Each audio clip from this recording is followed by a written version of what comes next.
rewrite everything and Oh, re-upload the image yeah. and stuff. It's annoying. It's a process. Okay, I'm hitting going live. And I do believe we are live. So, welcome one, welcome all to the Psychedelic Spotlight's first ever attempt at a live stream. So, yay. If you can hear me well, if everything seems to be going well, please, please, please, please go ahead and like that like button. And if you can't hear me, or if you can't hear Swati, or anything seems to be the issue, please comment down into the live chat, and we will try to get that rectified right away. So, without further ado, I will go ahead and introduce my absolutely fantastic and fabulous colleague, Swati. How are you doing today, Swati? I'm good. Thanks, James. Appreciate the No. intro. Oh, no worries. So, I got the live chat going up here. I don't see anybody complaining yet. So, I think that is a good sign. I think that we are, in fact, live, and we are, in fact, uh, people can hear us. So we actually attempted to do one of these live streams just a minute ago or 10 minutes ago, and it was an utter and total failure. So let's hope that take two is better. So, the reason that we wanted to talk today was because you just finished your very own psychedelic experience. You had a guided psychedelic experience, and we are all very excited to hear how that went. So, can you just give us some high level understanding about what it was that you did, perhaps why it was that you wanted to do this experience? Yeah, absolutely. Just for everybody listening, I did complete a 5-MeO DMT retreat recently, which was very interesting. Definitely not something that I had anticipated doing anytime soon, but I'm glad that it happened. And it kind of happened by accident. It was pretty serendipitous. I know that Victoria Wishner, she is one of the heads of Kaivalia Collective, as well as her partner, Joel Briere. They hit me up on LinkedIn and kind of just invited me over to the retreat to check it out because I'm currently based in Mexico City. They are in Tepotzlan, which is an hour and a half out of the city. And I thought, you know what? Why not? At first, I was a little bit concerned, not really sure what to expect with 5-MeO. I know people who have used that medicine before and who are very interested in it. And I was curious to know kind of what that would be like, but there was no pressure on me to, go forth with that experience. It was just a, head over, give it a try. And if you'd like and check it out, check out the retreat space and we'll go from there. Were you at all a little bit nervous going into it? 'Cause for me, from my own personal perspective, the compound of 5-MeO DMT is one of the ones that seems the most kind of crazy to me, in that people talk about how your sense of self completely dissolves, more so than your regular ego dissolution that you get on regular drugs, or regular psychedelics. So, was that something that you were a little bit worried about going into, or you were completely chill like a cucumber going in? I wouldn't say I was chill like a cucumber. There was a lot of resistance that I noted before the experience. It was kind of like, do I actually want to do this thing? Maybe I'll just go and say, hey, see what's going on over there.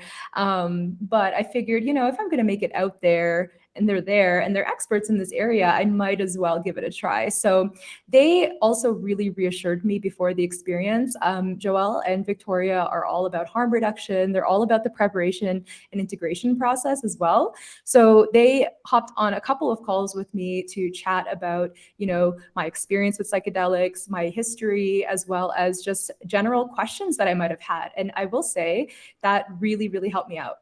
I think that really prepared me and eased my mind. Whereas before I was like, I don't think that's happening. But by the time it rolled around, I was like, hey, I think this is something that I could definitely try. So walk us through this then. You've decided to undertake this 5-MeO DMT experience, and by the way, a lot of people might know that more generally as toad venom. That's kind of the name it has in a lot of circles. So you've decided to take this experience, this psychedelic experience, this ritual, and you've been walked through it by the people that will be leading it. So once the day actually starts, what is your setting? What is your set? How does the one actually go about having 5-MeO DMT? Do you smoke it? Do you lick a toad? Like, what is the Mhm. process? Yeah, no licking toads. Unfortunately, I guess. I don't know. I know Tandeva is very interested in making sure that they're doing their work in a more sustainable way, which I think is great. So they use synthetic 5-MeO DMT. I actually asked them about that, and they said that there's virtually no difference between synthetic and the organic compound. So I figured, okay, why not just go with it, and also didn't really understand why people would be doing that to toads then. But it was interesting. So the day of, we kind of prepared in the morning, lots of meditation, some yoga, breath work, Wim Hof, all that good stuff, and just a lot of personal time to kind of do a little bit of journaling and going into my own process, preparing for that. In the ceremony space, they kind of sit you down. I was definitely nervous. I think as soon as I entered the ceremony space, those nerves definitely kind of came in at So that were point. people like sitting in a circle outdoors, or what was the ceremony space? So they have kind of like a little, I guess, it almost kind of looks like a old church that is on the property, and that was where I did the experience. And I think, yeah, so we went in there and they set it up very nicely with a mattress in the center. They had some chairs kind of on the ground surrounding me, and it was just Joelle and Victoria. So they were there from beginning to end, supporting me through that process. And so initially, they kind of sit you down and they give you this big vaporizer. It kind of looks like a bong, if anybody's kind of familiar with what that looks like, but it was a vaporizer that's Nobody made, here, of course not. right. Bong, what is that? Never heard of this before. Right. This vaporizer is actually made exclusively for 5-MeO, which is really interesting. And it's supposed to be like the perfect way to be able to ingest that. And the way that you kind of do it is that you put the 5-MeO, it's like a crystallized kind of compound, into the vaporizer, and it just fills up with smoke, and Joel just brings it up onto your lips and he says, journey well, dear sister. That's all that you hear. And then the vaporizer just goes down as you inhale slowly. And as I was inhaling, I just kind of like closed my eyes and leaned back into the mattress, and just at that point, I'm just gone. I'm just fully immersed in the experience, and I almost barely remember even lying back by that point. You're just in another world all of a sudden. You really do lose all sense of self and all kind of semblance of who you are Is there in a that sense moment. that you're like merging with the surrounding around you, or like the universe around you? Or I know it's hard to ask what it feels like when words so often fail to describe these processes, but if you could try. Yeah, I will say words are very difficult to have to describe this experience. I remember, going into it, because I'm going to be reporting on it, I want to reflect on it. I'm going into it thinking, okay, what is going on here? And there's just no way to even think that anymore, because you no longer have a sense of mind. Like, there is no inner narrative voice that exists anymore. It is just pure conscious awareness, however you want to consider that. Yeah, it's incredible, and also kind of terrifying. I think I was looking through. I was reading Michael Pollan's book, the How to Change Your Mind, and I remember that he did the 5-MeO DMT experience. So I reread his little excerpt in that book, and the way that he describes it is very accurate. If you want, I pulled that quote up. I can let you know a little bit Awesome. about what Yeah, he said please do. here. Yeah. So the way that he said it is, terror seized me, and then, like one of those flimsy wooden houses erected on Bikini Atoll to be blown up by nuclear tests, I was no more, blasted into a confetti cloud by an explosive force that I could no longer locate in my head, because it had exploded too, expanding to become all that there was. Whatever this was, it was not a hallucination. A hallucination implies a reality and a point of reference and an entity to have it. None of those things remained. So then I guess the question is, what the heck is it if it's none of those things? And I guess if you had the answer to that, you'd probably be writing your own book. Exactly. I mean, I don't think any of us really fully understand what this experience was, and it was kind of interesting that Michael Pollan said that he was terrified. Because at that point, my experience was so powerful that I had no time to be terrified. I had no sense of self to be terrified. I was just merging with this greater consciousness. It's as if you close your eyes and you're on this really intense, like, rocket in your mind that just kind of like projects you into outer space, and all you're seeing is an explosion of light, and you just become that light, you just become one with it, and there's no point of reference anymore. You're just observing this as the observer now, you know That's really and meta and very hard to wrap my head around. As somebody that's never tried 5-MeO DMT before, it sounds like an alien came and abducted you, essentially. That's essentially kind of, I would say that's a great way to put it. You have no way to understand what's happening here, but you don't even have the tools to be able to comprehend what's happening, because you just have to experience it. At that point, there's no turning back. And how And long was this entire experience? Is it short like DMT is, like 5-10 minutes, or were you under the influence for like 4 hours? Oh, absolutely. It's very short, like regular DMT, similar administration as well. But it was probably, I would say, maybe like 15 to 20 minutes total. And then there's that kind of after time where you need to really kind of integrate back into your body. But it's just interesting because I feel like it's almost as if, like I said, you're in that jet, you're projected into outer space, you're doing somersaults in your mind in this like confetti of like light or whatever you want to call it. And you have no mind, but as you come out of the experience, the mind starts coming in and interjecting itself, and it's overwhelmed. It has no idea what it just experienced. It experienced no sense of mind, right? I mean, that's terrifying Mm-hmm. in itself. That's the thing that would scare me the most. I'm somebody that has difficulty at times letting go, which obviously is the most important thing for you to do in most psychedelic experiences. But the idea of just ceasing to exist is one that terrifies me. So maybe this isn't the drug for me.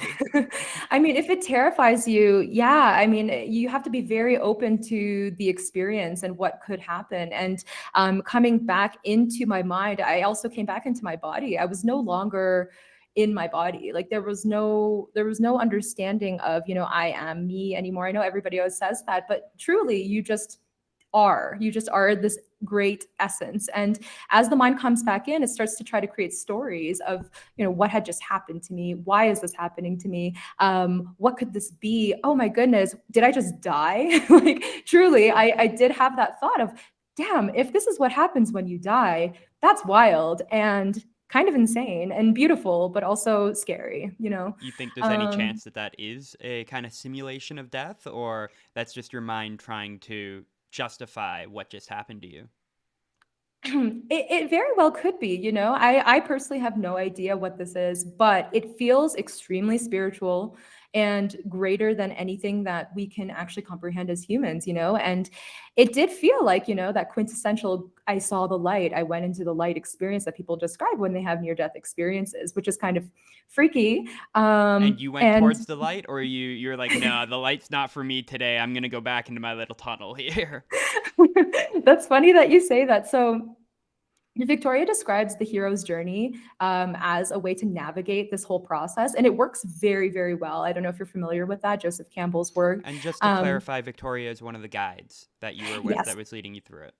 yes. And so she starts us off from the experience, and says that, once you've passed the gateless gate, which is kind of this moment of fear that you're experiencing at the beginning of the journey, which is what I had had, you're kind of projected into the ego death, and then you go into non-duality, and then you go into something called gnosis. So I would say that, through my experience, it was so powerful that I experienced that ego death where I had no semblance of self, the non-duality where I was now everything. There was no me, there was no good or bad, there was nothing there except just unity. And gnosis is apparently that all-encompassing understanding of like the greatness of the universe without having ego actually creating that sense of self. Does that make sense? I would say a solid like 20% making sense. It sounds like you're about to go write the Bible too, a little bit. Um, so would you feel then that you're more spiritual after having this type of experience? That's a really interesting question. I mean, I think that spirituality is something that kind of ebbs and flows through my life, but this was a really powerful reminder, um, of kind of yogic philosophy. That's the framework that they tend to kind of, use to journey through all of this and understanding, samsara and samadhi, which is like having no self, because like we are trapped. Something that they speak about a lot is the concept of Maya, which is the illusion of self. And that is kind of us living in our day-to-day material world. And this is essentially kind of taking us out of that in a very powerful way, which can be very healing for people or it can be terrifying. I guess you won't know until you try it.